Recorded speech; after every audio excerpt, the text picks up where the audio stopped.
પ્રકરણ 4 પ્રાયોગિક ભૂમિતિ પ્રાસ્તાવિક ધોરણ 7માં તમે ત્રિકોણ કઈ રીતે દોરવો તે શીખી ચૂક્યા છો। ત્રિકોણને 3 ખૂણા અને 3 બાજુઓ હોય છે। કોઈપણ નિશ્ચિત ત્રિકોણ દોરવા માટે આપણી પાસે 3 ખૂણા અને 3 બાજુઓમાંથી કોઈપણ 3ના માપ હોવા જરૂરી છે। આમ નિશ્ચિત ત્રિકોણ દોરવા માટે 3 માપ પૂરતા છે। તો હવે આપણને સહજ પ્રશ્ન થશે કે તો શું એક 4 બાજુવાળી બંધ આકૃતિ એટલે કે ચતુષ્કોણને દોરવા માટે 4 માપ પૂરતા છે? 10 સેન્ટીમીટર લંબાઈની સળીઓની એક જોડ લો। સળીઓની બીજી જોડ 8 સેન્ટીમીટર લંબાઈની લો। હવે ચારે સળીઓને જોડી એક લંબચોરસ બનાવો જેની લંબાઈ 10 સેન્ટીમીટર અને પહોળાઈ 8 સેન્ટીમીટર હોય। આ લંબચોરસ આપેલા 4 માપથી બનાવવામાં આવ્યો છે। હવે લંબચોરસના પાયા બીસીને જરા ડાબી બાજુ ખસેડો જેથી આ આકાર પ્રાપ્ત થશે। શું આ પ્રાપ્ત થયેલો આકાર લંબચોરસ છે? ના, તમે જોઈ શકો છો કે લંબચોરસ હવે સમાંતર બાજુ ચતુષ્કોણ બની ચૂક્યો છે। શું તમે સળીઓની લંબાઈમાં ફેરફાર કર્યો? ના, બાજુઓના માપ જેમના તેમ જ છે, તેમાં કશો ફેરફાર કરેલ નથી। હવે ફરી ચતુષ્કોણ એબીસીડીના પાયા બીસીને વિરુદ્ધ દિશામાં ખસેડો। તમને કેવો આકાર પ્રાપ્ત થયો? તમને ફરીથી એક જુદા પ્રકારનો સમાંતર બાજુ ચતુષ્કોણ પ્રાપ્ત થશે। હજુ પણ ચતુષ્કોણની બાજુઓ તો પહેલાં હતી તે જ છે। આ પ્રવૃત્તિ દ્વારા જાણવા મળે છે કે નિશ્ચિત ચતુષ્કોણ દોરવા માટે 4 માપ પૂરતા નથી। તો શું 5 માપ પૂરતા છે? ચાલો આ બાબત ચકાસવા બીજી પ્રવૃત્તિ કરીએ। હવે ધારો કે તમે 10 સેન્ટીમીટર લંબાઈની 2 સળીઓ અને 8 સેન્ટીમીટર લંબાઈની 2 સળીઓનો ઉપયોગ કરી એક લંબચોરસ બનાવ્યો છે। હવે બીડી લંબાઈની એક સળીને બી અને ડી સાથે જોડી દો। જુઓ, હવે તમે લંબચોરસના પાયા બીસીને ડાબી બાજુ કે જમણી બાજુ ખસેડીને આકાર બદલી શકો છો? ના, આકૃતિને ખોલ્યા સિવાય આ શક્ય નથી। આમ 5મી સળીને લંબચોરસના વિકર્ણ તરીકે ગોઠવતા એક નિશ્ચિત લંબચોરસ પ્રાપ્ત થાય છે। આવો બીજો કોઈ ચતુષ્કોણ શક્ય નથી, એટલે કે આપેલ બાજુઓની લંબાઈ ધરાવતો બીજો કોઈ ચતુષ્કોણ શક્ય નથી। આ રીતે આપણે અહીં જોયું કે 5 માપ દ્વારા નિશ્ચિત ચતુષ્કોણ પ્રાપ્ત થાય છે। ચતુષ્કોણ રચો। નીચે આપેલા માપના આધારે આપણે નિશ્ચિત ચતુષ્કોણ કેવી રીતે રચી શકાય તે શીખીશું। જ્યારે 4 બાજુ અને એક વિકર્ણ આપ્યો હોય, જ્યારે 2 વિકર્ણો અને 3 બાજુ આપી હોય, જ્યારે પાસેની 2 બાજુ અને 3 ખૂણા આપ્યા હોય, જ્યારે 3 બાજુ અને તેના 2 અંતર્ગત ખૂણા આપ્યા હોય, જ્યારે અન્ય ખાસ લાક્ષણિકતા જાણતા હોઈએ, તો ચાલો એક પછી એક આ બધી રચનાઓ લઈએ। જ્યારે 4 બાજુ અને એક વિકર્ણની લંબાઈ આપ્યા હોય, આ પ્રકારની રચના આપણે એક ઉદાહરણથી સમજીએ। ઉદાહરણ 1, ચતુષ્કોણ PQRS રચો, જ્યાં PQ બરાબર 4 સેન્ટીમીટર, QR બરાબર 6 સેન્ટીમીટર, RS બરાબર 5 સેન્ટીમીટર, PS બરાબર 5.5 સેન્ટીમીટર અને PR બરાબર 7 સેન્ટીમીટર। ઉકેલ। અહીં આપણે ચતુષ્કોણની કાચી આકૃતિ દોરેલ છે, જે આપણને ચતુષ્કોણ સમજવામાં ઉપયોગી થશે। આપણે પહેલા ચતુષ્કોણને દોરી અને પછી નામ નિર્દેશન કરેલ છે।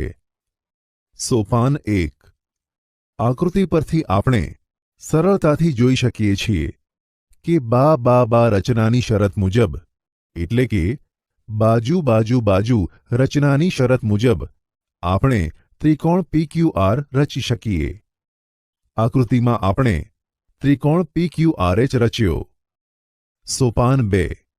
હવે આપણે ચોથું બિંદુ S દર્શાવીશું. આ બિંદુ S એ PRની સાપેક્ષે Qની વિરુદ્ધ દિશામાં દર્શાવીશું. આ માટે આપણી પાસે બે માપ છે. બિંદુ S એ બિંદુ P થી 5.5 સેન્ટીમીટર દૂર છે. તેથી Pને કેન્દ્ર રાખી 5.5 સેન્ટીમીટરની એક ચાપ દોરો. સોપાન 3. બિંદુ S એ બિંદુ R થી 5 સેન્ટીમીટર દૂર છે. તેથી Rને કેન્દ્ર લઈને 5 સેન્ટીમીટરની ચાપ રચો. સોપાન 4. બિંદુ S આપણે દોરેલી બંને ચાપ પર હોવું જોઈએ. તેથી તે બંને ચાપનું છેદબિંદુ છે. તેને S દર્શાવીને ચતુષ્કોણ PQRS પૂર્ણ કરો. આ PQRS એ માંગ્યા મુજબનો ચતુષ્કોણ છે.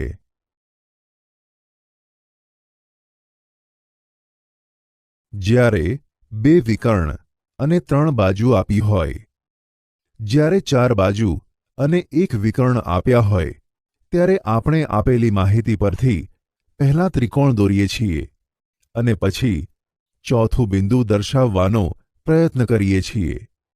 એ જ રીતનો ઉપયોગ આપણે અહીંયા કરીશું. ઉદાહરણ 2. ચતુષ્કોણ ABCD રચો, જ્યાં BC બરાબર 4.5 સેન્ટીમીટર, AD બરાબર 5.5 સેન્ટીમીટર, CD બરાબર 5 સેન્ટીમીટર, વિકર્ણ AC બરાબર 5.5 સેન્ટીમીટર અને વિકર્ણ BD બરાબર 7 સેન્ટીમીટર આપેલા હોય. ઉકેલ. અહીંયા ચતુષ્કોણ ABCDની કાચી આકૃતિ દર્શાવેલ છે. આ આકૃતિનો અભ્યાસ કરો. આપણે સરળતાથી જોઈ શકીશું કે પ્રથમ ત્રિકોણ ACD દોરવો શક્ય છે. સોપાન 1. બાજુ બાજુ બાજુ રચનાની શરતના આધારે ત્રિકોણ ACD રચો.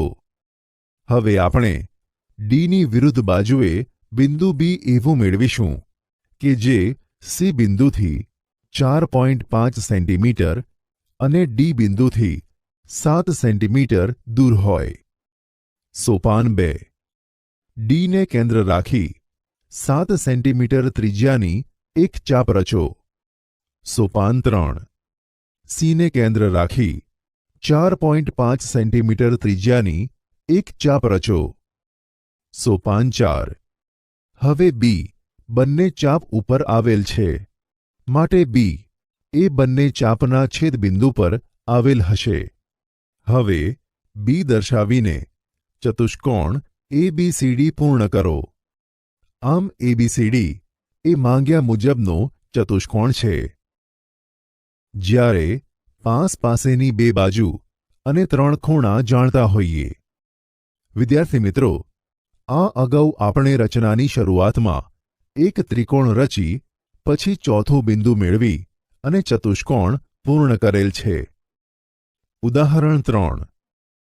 ચતુષ્કોણ MIST રચો, જ્યાં MI બરાબર 3.5 સેન્ટીમીટર, IS બરાબર 6.5 સેન્ટીમીટર, ખૂણો M બરાબર 75 અંશ, ખૂણો I બરાબર 105 અંશ અને ખૂણો S બરાબર 120 અંશ હોય. ઉકેલ. અહીં ચતુષ્કોણ MISTની કાચી આકૃતિ દર્શાવેલ છે, જે આપણને રચનાના સોપાનો નક્કી કરવામાં ઉપયોગી થશે. સોપાન 1. તમે બિંદુઓ કેવી રીતે દર્શાવશો? તમારી પાસે શરૂઆત કરવા માટેના વિકલ્પો કયા છે અને પહેલું સોપાન શું હોઈ શકે? આટલું વિચારી તમે 3.5 સેન્ટીમીટર લંબાઈના રેખાખંડ MI રચ્યા બાદ I બિંદુ પાસે ખૂણો MIS બરાબર 105 અંશ રચી શકો. સોપાન 2. હવે બિંદુ S પાસે ખૂણો ISY બરાબર 120 અંશ રચો. સોપાન 3. બિંદુ M પાસે ખૂણો IMZ બરાબર 75 અંશ રચો. આમ કરવાથી શું SY અને MZ એકબીજાને છેદે છે? આ બિંદુને T વડે દર્શાવો. આ રીતે આપણને માંગ્યા મુજબનો ચતુષ્કોણ MIST પ્રાપ્ત થશે. જ્યારે 3 બાજુ અને તેના 2 અંતર્ગત ખૂણા આપ્યા હોય. વિદ્યાર્થી મિત્રો, જ્યારે આ રીતમાં આપણે કાચી આકૃતિ દોરતા હોઈએ ત્યારે અંતર્ગત ખૂણા દર્શાવવામાં સાવચેતી રાખવી. ઉદાહરણ 4. ચતુષ્કોણ ABCD રચો, જ્યાં AB બરાબર 4 સેન્ટીમીટર, BC બરાબર 5 સેન્ટીમીટર, CD બરાબર 6.5 સેન્ટીમીટર અને ખૂણો B બરાબર 105 અંશ અને ખૂણો C બરાબર 80 અંશ છે. ઉકેલ. હંમેશની માફક આપણે પહેલા કાચી આકૃતિ દોરીશું, જેથી આપણને શરૂઆત કઈ રીતે કરવી તેનો ખ્યાલ આવે. સોપાન 1. સૌપ્રથમ આપણે 5 સેન્ટીમીટર રેખાખંડ BC રચીશું. બિંદુ B પાસે 105 અંશનો ખૂણો રચાય તેવું કિરણ BX રચો. હવે કિરણ BX પર B બિંદુથી 4 સેન્ટીમીટર દૂર એ બિંદુ દર્શાવો. હવે આપણી પાસે B, C અને A એમ 3 બિંદુ છે. સોપાન 2. હવે ચોથું બિંદુ D એ કિરણ CY પર એવું મળે કે જેથી કિરણ CY એ કિરણ BC સાથે 80 અંશનો ખૂણો બનાવે. આમ કરવા માટે BC પરના બિંદુ C આગળ રચો. સોપાન 3. હવે બિંદુ C ને કેન્દ્ર રાખી 6.5 સેન્ટીમીટરની ચાપ દોરો. આ ચાપ કિરણ CY ને D માં છેદે છે. સોપાન 4. ચતુષ્કોણ ABCD પૂર્ણ કરો. આ ચતુષ્કોણ ABCD માંગ્યા મુજબનો ચતુષ્કોણ છે. કેટલાક ખાસ કિસ્સાઓ. વિદ્યાર્થી મિત્રો, ચતુષ્કોણની રચના માટે આપણે 5 માપનો ઉપયોગ કરીએ છીએ. શું પ્રાપ્ત માપો કરતાં ઓછી સંખ્યાના માપથી આપણે કોઈ નિશ્ચિત ચતુષ્કોણ રચી શકીએ? આવા ખાસ કિસ્સાઓ માટે નીચે આપેલા ઉદાહરણો ચકાસો. ઉદાહરણ 5. 4.5 સેન્ટીમીટર બાજુવાળો ચોરસ રચો. ઉકેલ. પહેલી નજરે અહીં આપણને માત્ર એક જ માપ આપેલ છે તેવું દેખાશે, પરંતુ વાસ્તવમાં આપણી પાસે બીજી ઘણી માહિતીઓ છે, કારણ કે આ આકૃતિ નિશ્ચિત ચતુષ્કોણ દર્શાવે છે, જેને આપણે ચોરસના નામથી ઓળખીએ છીએ. ચોરસની ચારે બાજુ સરખી હોય છે અને ચારે ખૂણા કાટખૂણા હોય છે. સૌપ્રથમ બાખુબા શરતને આધારે, એટલે કે બાજુ ખૂણો બાજુ શરતને આધારે આપણે ત્રિકોણ ABC રચીશું. પછી આપણે સરળતાથી બિંદુ D પણ દર્શાવી શકીશું. ઉદાહરણ 6. શું એવો સમબાજુ ચતુષ્કોણ ABCD રચવો શક્ય છે કે જ્યાં AC બરાબર 7 સેન્ટીમીટર અને BD બરાબર 6 સેન્ટીમીટર હોય? તમારા જવાબની સત્યાર્થતા ચકાસો. ઉકેલ. સમબાજુ ચતુષ્કોણના માત્ર 2 વિકર્ણોના જ માપ આપ્યા છે. આમ છતાં સમબાજુ ચતુષ્કોણની લાક્ષણિકતાને કારણે આપણને ઘણી મદદ મળી રહેશે. સમબાજુ ચતુષ્કોણના વિકર્ણ એકબીજાના લંબ દ્વિભાજક હોય છે. તેથી સૌપ્રથમ 7 સેન્ટીમીટર લંબાઈનો રેખાખંડ AC રચો. ત્યારબાદ તેનો લંબ દ્વિભાજક રચો. તે પરસ્પર O બિંદુમાં છેદે છે. હવે બંને વિકર્ણના છેદબિંદુને કેન્દ્ર સ્થાને લઈને 3 સેન્ટીમીટરની ચાપ રચો, જે લંબ દ્વિભાજકને બિંદુ બી અને બિંદુ ડીમાં છેદશે. હવે સીધી પટ્ટીની મદદથી બિંદુ એ, બી, સી અને ડીને જોડો, જે માંગ્યા મુજબનો સમબાજુ ચતુષ્કોણ પ્રાપ્ત થશે.